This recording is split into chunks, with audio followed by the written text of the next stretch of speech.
YouTube, selamat datang di channel Pincukan. Kali ini kita akan mencoba mengulas film dengan judul The Shawshank Redemption. Ada yang sudah pernah nonton? Film ini rilis pada tahun 94 yang disutradarai oleh Frank Darabont. Diadopsi dari novel karya Stephen King yang legendaris dan dibintangi oleh Tim Robbins sebagai Andy Dufresne, Morgan Freeman sebagai Red. Yang mana film ini menduduki peringkat teratas pada situs IMDb dengan rating 9,3. Wow, ingin tahu bagaimana kisah lengkapnya? Yuk simak sampai habis alur ceritanya. Check this out! Film ini diawali dengan keadaan yang menggambarkan Andy Dufresne yang sedang mabuk di dalam mobil dan memegang sebuah senjata api. Dia sedang memandangi sebuah rumah dengan ekspresi galau. Kira-kira hari ini masih galauin apa ya Pak Bos? Scene berlanjut, tiba-tiba Andy berada di ruang persidangan. Ia didakwa atas pembunuhan sadis terhadap istri dan pacar istrinya. Karena alibi yang tidak kuat, akhirnya Andy dinyatakan bersalah dengan dakwaan penjara 2 kali seumur hidup. Amsyong banget dah hidup si Andy. Nyawa cuma satu, dapat penjara 2 kali seumur hidup pula. Kali pertama Red muncul dalam film ini, ia sedang diinterview untuk pembebasan bersyarat namun ditolak oleh penulis. Sabar ya Pak Bro, masih ada kesempatan lain kok. Babak baru dalam skin ini memperlihatkan suasana kehidupan di dalam lapas, yang mana di sini Red adalah pemasok barang ilegal di dalam lapas. Ya, semacam tengkulak gitu kali ya. Andy masuk ke penjara Shawshank pada tahun 1949. Pada saat penyambutan jajaran napi baru termasuk Andy, Red, Hewitt, dan kawan-kawan melakukan taruhan batang rokok untuk menentukan napi baru yang menangis di malam pertama di penjaranya. Karena tampang Andy yang sempoyongan, Red bertaruh 10 batang rokok untuk Andy. Sedang Hewitt bertaruh 2 batang rokok untuk napi yang gendut. Lebih tepatnya napi yang terlihat cabi. Selanjutnya para napi disambut oleh Kapten Lapas Hadley dan Kepala Lapas Norton. Norton percaya pada 2 hal, yaitu disiplin dan kitab suci. Ternyata pada saat malam pertama yang menangis adalah napi gendut. Akhirnya dia dipukuli Kapten Hadley sampai tewas, sedangkan Andy tidak bersuara sama sekali. Hewitt pun menang taruhan. Tampang Andy yang seperti orang kaya menarik perhatian Box, penyuka sesama jenis di penjara. Selanjutnya Andy order martil kecil di Red. Red menyadari bahwa martil kecil itu tidak berbahaya dan butuh 600 tahun membobol penjara dengan martil kecil itu. Red berkata pada Andy seolah mengenakan jubah yang tidak terlihat. Artinya, Andy seperti bukan sedang ada di dalam penjara. Andy seperti orang bebas yang sedang berjalan di taman. Di sini digambarkan bahwa Andy merupakan pribadi yang tidak terpengaruh dengan lingkungan. Meski di penjara, dia tetap menjaga nilai-nilainya. Keren sekali. Box melancarkan aksinya kepada Andy. Andy seringkali terlihat lebam di berbagai kesempatan.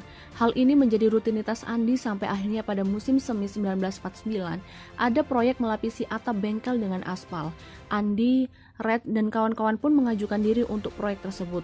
Lumayan merasa bebas karena dapat pekerjaan di luar penjara. Ketika Andy, Red, dan kawan-kawan sedang melapisi atap dengan aspal, Andy mendengar Kapten Hadley sedang mendapatkan masalah finansial terkait hak warisnya. Mengingat Andy adalah mantan wakil direktur bank, itu bukanlah hal yang sulit baginya. Akhirnya, Andy menawarkan bantuan pada Kapten Hadley dengan imbalan gedingin untuk setiap rekan kerjanya yang sedang melapisi atap. Jangan ditiru ya, biar itu haram. Dalam penjara, Andy menyibukkan diri dengan membuat hasil karya dari batu. Andy ternyata suka bebatuan. Scene berlanjut pada seluruh napi yang sedang nonton film bersama. Andy memesan poster Rita kepada Red dan Red memenuhinya. Box dan kawan-kawan melancarkan aksinya kembali kepada Andy. Hasilnya, Andy masuk klinik selama sebulan dan Box dimasukkan ke sel pengasingan. Sebagai tambahan, sel pengasingan ini semacam ruangan gelap tanpa cahaya sedikit pun.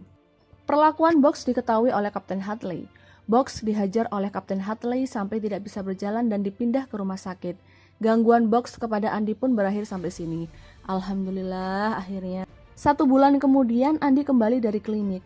Red dan kawan-kawan pun memberikan hadiah untuk merayakan kembalinya Andy berupa bebatuan dan poster cewek gratis.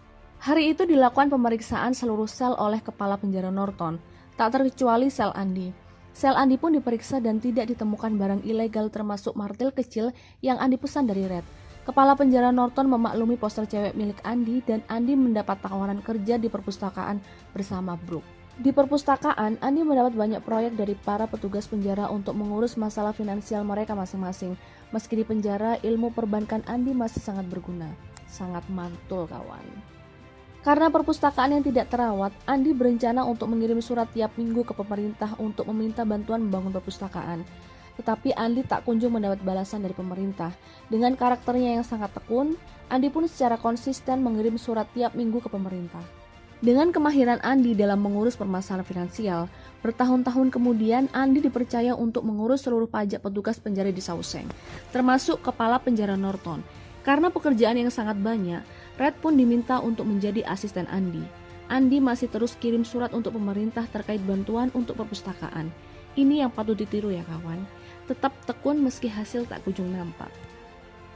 Scene berlanjut pada Brooke yang sedang menyandera Haywood dengan menodongkan pisau di lehernya. Brooke stres karena dapat pembebasan bersyarat. Andy berhasil menenangkan Brooke dan akhirnya Haywood pun dilepaskan oleh Brooke. Red berteori bahwa jika sudah terlalu lama di penjara, seseorang tidak akan pernah bisa lepas dari penjara meski sudah dibebaskan, seperti yang dialami Brooke saat ini. Brooke akhirnya bebas dan menyadari bahwa dia tidak berguna dan tidak punya siapa-siapa di luar penjara, karena dia sudah masuk penjara pada saat masih umur belia hingga tua di penjara. Karena tidak kuat dengan kehidupan di luar penjara, akhirnya Brooke pun bunuh diri. Manjada wajada, siapa yang bersungguh-sungguh akan berhasil.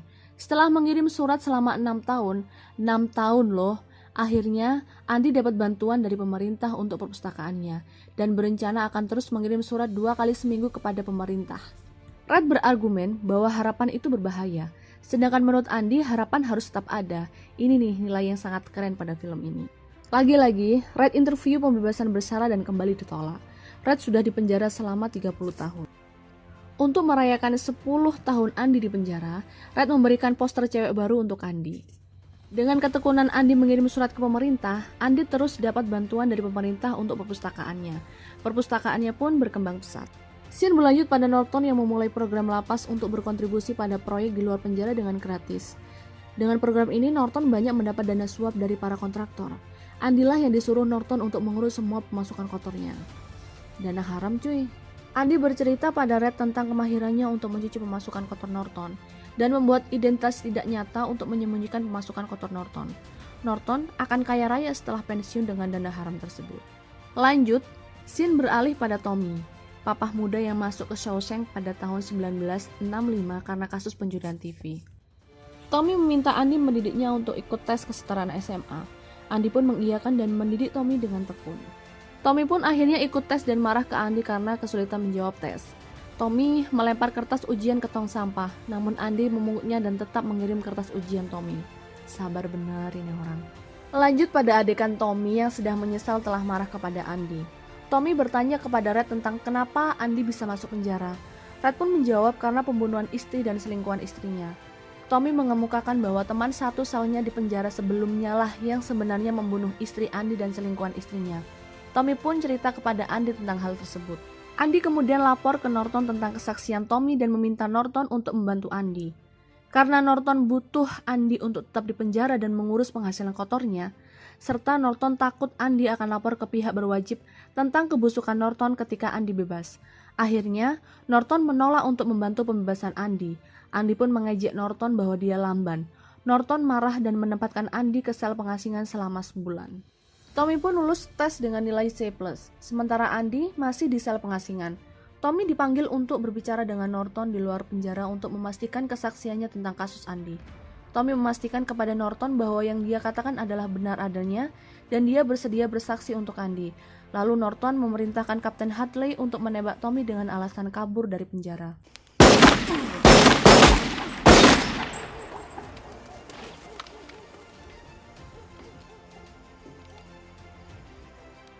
Norton menyampaikan kematian Tommy kepada Andy dan mengancam Andy untuk kembali menjadi anak buah yang mengurus penghasilan kotornya. Andy keluar dari sel pengasingan dan bertemu dengan Red. Andy mengatakan kepada Red bahwa dia akan pergi ke pulau kecil bernama Zihuatanejo di Samudra Pasifik Meksiko. Andy meminta Red untuk berjanji jika sudah bebas dari penjara nanti untuk menemukan batu kaca di bawah pohon oak di padang rumput di Boxton. Red berpikir bahwa Andy sedang ngelantur saking stresnya, mengingat harapan satu-satunya untuk bebas, yakni kesaksian Tommy telah lenyap. Red bercerita kepada kawan-kawannya tentang apa yang disampaikan Andy. Haywood mengatakan bahwa kemarin Andy meminta seutas tali kepadanya. Red dan kawan-kawan pun takut Andy akan melakukan hal yang sama seperti Brooke, yaitu bunuh diri. Andy menjalankan rutinitas seperti biasa, merapikan pakaian dan sepatu Norton, lalu kembali ke sel untuk hitungan malam. Sepanjang malam, Red pun tidak bisa tidur. Gusar, gundah, gulana memikirkan Andy. khawatir Andi akan gantung diri di malam itu. Akhirnya, tiba saat penghitungan pagi, semua orang keluar dari selnya kecuali Andi. Setelah dicek di selnya, ternyata deng deng deng deng, Andi hilang dari selnya dan Andi lenyap bak ditelan bumi.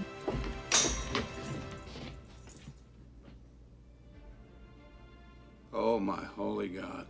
Norton membuka box sepatunya yang ternyata sudah diganti dengan sepatu Andi. Makan tuh sepatu busuk Ton. Hehehe. Norton, Kapten Hadley, dan Red pergi ke sel Andi untuk memastikan apa yang sebenarnya terjadi. Norton menemukan ada lubang yang besar menganga menembus tembok penjara di belakang poster cewek di sel Andi. Poster yang selama bertahun-tahun selalu up to date. Di tahun 1966, Andi dinyatakan melarikan diri dari penjara Shawshank. Andi melubangi tembok penjara menggunakan martil kecil selama hampir 20 tahun. Sungguh, ketekunan yang membuahkan hasil. Ya, mengingat Andi adalah orang yang suka dan ahli terhadap bebatuan, maka tembok penjara yang tebal pun dengan gampang dia analisa. Scene balik lagi, ketika terakhir kali Andi membereskan pakaian, sepatu, dan buku catatan Norton, Andi menukar buku tabungan dan catatan finansial Norton dan juga sepatunya. Andi kabur dari penjara melalui saluran pembuangan air ketika sedang hujan lebat dan petir. Merangkak lewat saluran WC sejauh 3 kali lapangan bola cuy. Bisa bayangin gak betapa mantap baunya. Keesokan harinya dengan tampilan parlente, Andi melenggang pergi ke semua bank yang selama ini menyimpan semua penghasilan Norton untuk mengambil semua uangnya. Auto jadi sultan nih si Andi. Tak lupa Andi juga melaporkan tindak kejahatan suap dan pencucian uang serta pembunuhan oleh Norton ke pihak berwajib. Polisi pun datang ke Shawshank untuk menangkap Kapten Hadley dan Norton. Karena tidak terima dengan kenyataan pahit ini, sang kepala penjara Norton yang dikalahkan Andi akhirnya bunuh diri. Sungguh tragis hidup si Norton. Di lain sisi, Red yang sedang diinterview untuk pembebasan bersyaratnya, dan alhamdulillah setelah sekian lama akhirnya diterima. Dan Red pun keluar dari penjara dan menjalani kehidupan yang sama seperti Brooke. Bahkan pekerjaan dan hotelnya pun juga sama dengan Brooke. Salut dengan penjara luar negeri yang memikirkan nasib narapidana pasca bebas dari penjara. Tidak ingin hidupnya berakhir seperti Brooke, Red pun akhirnya memenuhi janjinya kepada Andi untuk menemukan batu kaca di bawah pohon oak. Di bawah batu kaca itu, Red menemukan kotak yang berisikan sejumlah uang dan surat dari Andi, yang isinya menyuruh Red untuk menyusul Andi ke Zihuatanejo. Dan Red pun pergi ke Zihuatanejo dan bertemu Andi. Tamat. Pelajaran yang dapat diambil dari film ini adalah jangan mudah terpengaruh dengan lingkungan sekitar. Meski di penjara sekalipun, tetaplah menjadi diri sendiri. Tetaplah berpegang teguh dengan nilai-nilai yang baik dan benar. Jangan mudah menyerah. Harapan akan selalu ada. Kesempatan akan selalu ada.